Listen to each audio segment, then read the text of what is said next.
เห็นมาคนเดียวแบบนี้ไม่ต้องติดเดี๋ยวจะมีแขกรับเชิญคนพิเศษที่จะมาอยู่ด้วยกันกับเราวันนี้ด้วยเมื่อวันศุกร์เราก็ทำการเชิญดิฉันให้ไปรีวิวโรงเรียนเนาะก็เดี๋ยวจะพาไปดูรีวิวโรงเรียนตั้งแต่ที่พักโฮสต์แฟมิลี่จนถึงโรงเรียนสภาพแวดล้อมอะไรยังไงแล้วเดี๋ยวเราก็จะไปทริปพาไปลอนดอนอายกันว่าเดี๋ยวนี้ดูน่ารักนะเดี๋ยวเรารอคุณพี่ลงมารับนะคะมาคนเดียวเหรอมาคนเดียวฮัลโหล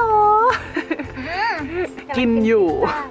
ขออนุญาตนะครับเข้ามาเลยค่ะอันนี้เขียวหมดยังพี่พี่จูนเย้คือบ้านโฮสของพี่จูนเขาเป็นครูสอนเปียโน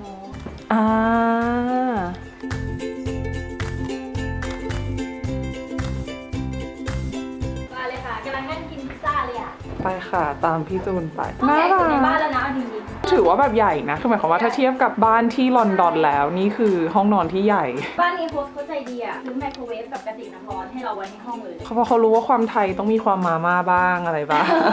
แต่แบบพี่จูนเป็นบิวตี้บล็อกเกอร์ไงก็เลยจะต้องมีความแบบกรุบกริบมากจุดนี้งานคือพี่จูนเป็นคนแต่งหน้าสวยมากดูหน้าน้องสิแต่น้องพีไม่อินเทรสอินเลยนะคะรู้จักกันยังไม่เคยถามเรื่องอะไรสักอย่างเบ้าหน้าอย่างน้องคุณจะแต่งยังไงดีคะไม่ต้องเก็บแล้วเปิดบ่อยไหมสวยธรรมชาติพี่จูนบอกเฟซอัพแล้วพี่เรื่องของเลย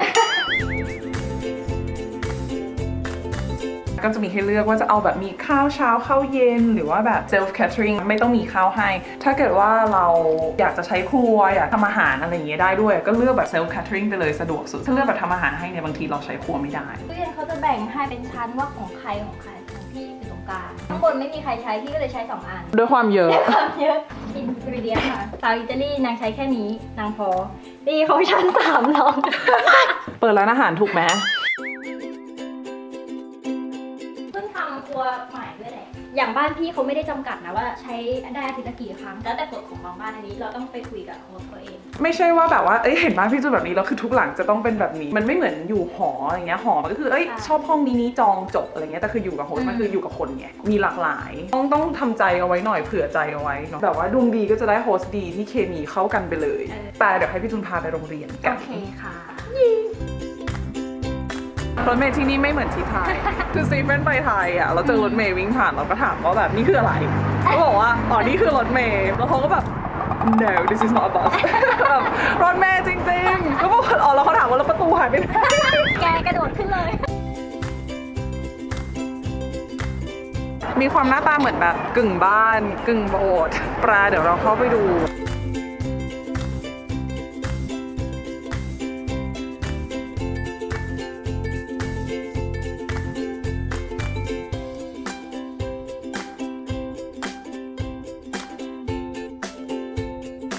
ตามพี่จูนอยู่เรื่อยๆเนี่ยก็จะเห็นว่าพี่จูนมีความเป็นแบรนด์แอมบาสเดอร์หนักมากของโรงเรียนนี้แต่เราพูดไม่ได้อะเรียนตั้งแต่แบบแค่ yes no โอเค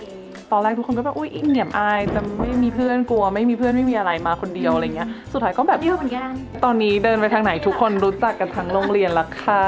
Hi there, my name's Kieran. I work at Wimbledon School of English and I look after all our students from all around the world. Go Uni is the best agency ever. If you're going to book with someone from Thailand, this is them. ไม่ขายตรงไปถูกไหม He was the one who told me that like come visit the school myself. I would like the vibes here and guess what I did. Yeah, it's lovely. It's really Especially cool. On a day like today. Look at the sunshine. Yeah.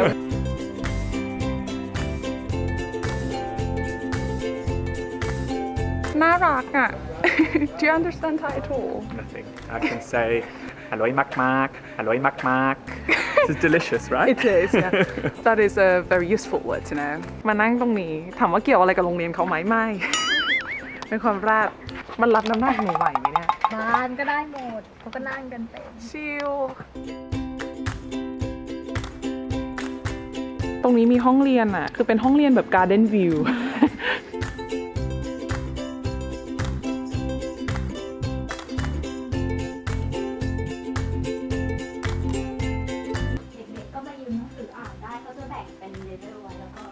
เอาไว้นอกเวลาเขามีพวกข้อสอบอะสำหรับพวกนักเรียนที่ต้องการเอาไว้สอบ IELTS นี่นั่นเอาละค่ะขอจบคลิปวันนี้แค่เพียงเท่านี้ลาก่อน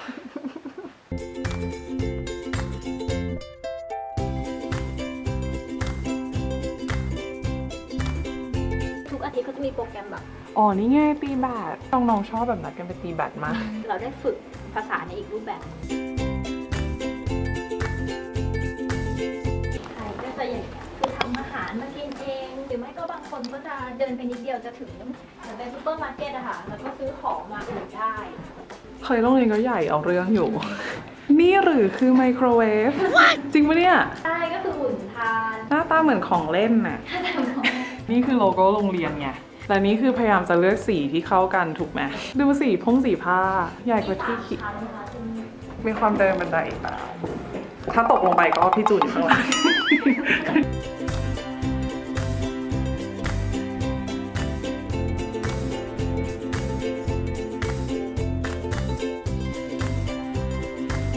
อันนี้มันถือว่าใหญ่นะสำหรับที่หนูไปเรียน ใช่ คือพี่รู้สึกว่าอันเนี้ยใหญ่ โอเค ถ้าเกิดว่าอยู่ในเซ็นทรัลลอนดอนมันจะใหญ่ขนาดนี้ไม่ได้ไง เพราะว่าที่มันจำกัด แต่พออันเนี้ยมันอยู่ออกมาวิมเบิลดันเนี่ยได้เนื้อที่ตรงนี้ แต่ด้วยความที่ว่ามันใกล้กับสเตชันอะมันนั่งเข้าวอเตอร์ลูไปแค่15 นาทีก็ถึง ใช่ เพราะฉะนั้นเดี๋ยววันนี้เราก็เลยจะพาไปดูกันนี่เดี๋ยวพอรอน้องๆเลิกเรียนปุ๊บเราจะไปลอนดอนอายกัน ใกล้อะไรยังไงขนาดไหนจากตรงนี้เข้าไปที่เซ็นทรัลลอนดอน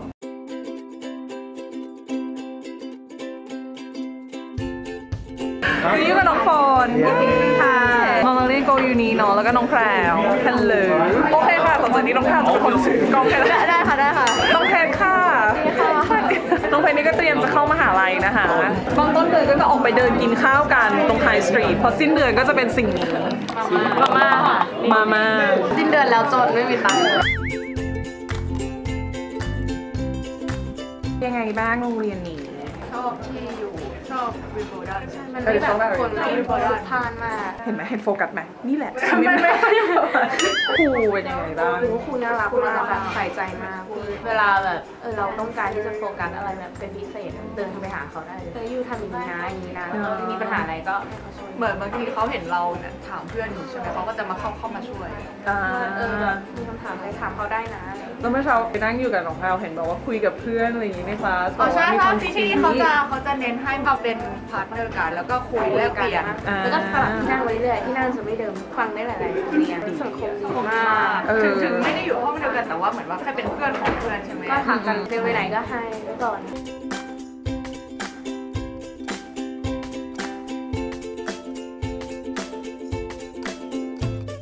This is my classroom teachers. This one. Teachers in here is very nice. 3 words for the Wimbledon school. Amazing, lovely, fabulous. Brilliant, marvelous, interesting at the same time. It's really good. Different nationalities,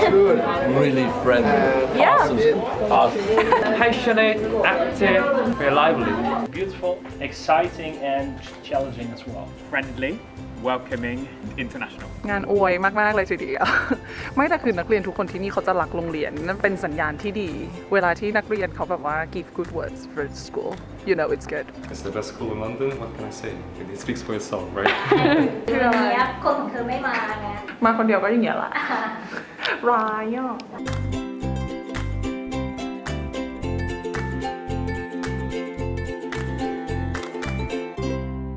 แซ่บอยู่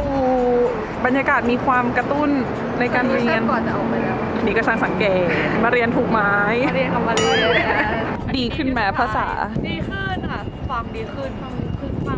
นเร็ว speaking ก็ดีขึ้นคือแบบฟังพูดอะถ้ามันไม่ได้ออกมานอกประเทศมันจะแบบไม่ได้เร็วขนาดเนี้ยใช่มากคือห่วยมากเลยนะคือไม่รู้แกรมมาเลยเพราะว่าทิ้งไปที่โรงเรียนหมดตั้งเกือบ 4-5 ปีเนี่ยพอกลับมาเรียนอีกรอบมันจะได้ speaking listening ไวคือถ้าอยู่แต่ที่ไทยอ่ะอยู่จะได้แบบอ่านเขียนซะเยอะอ้าวพี่ทำไมเจอฝรั่งแล้วแบบยังคุยกับเขาไม่รู้เรื่องหนูคิดไม่ออกอะไรอย่างเงี้ยเราต้องพูดค่ะซึ่งถ้าพูดอยู่ที่ไทยเป็นยังไงกระแดะเราต้องมาเจอสังคมที่นี่อย่างเงี้ยแหละขอแรงน้องๆโกยูนีให้ช่วยกันสวดมนต์แรงมากขอให้วันนี้อากาศดีเราจะได้ไปขึ้นลอนดอนอายกัน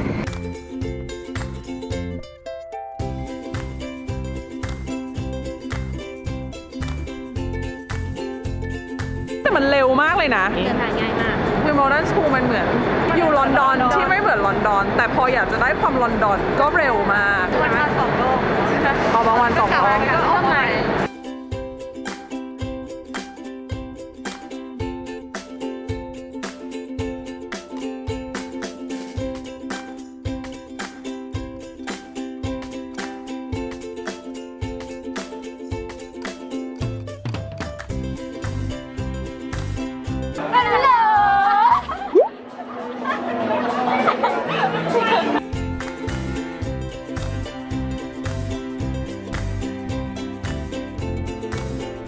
Big Ben เนาะส่วนโกยูนิอยู่ตรงนี้เลย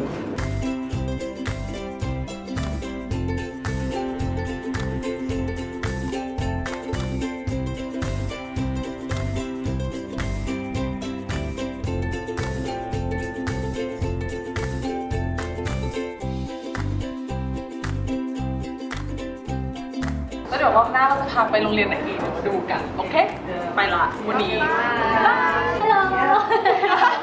ไม่เลิกใช่ไหมไม่เลิก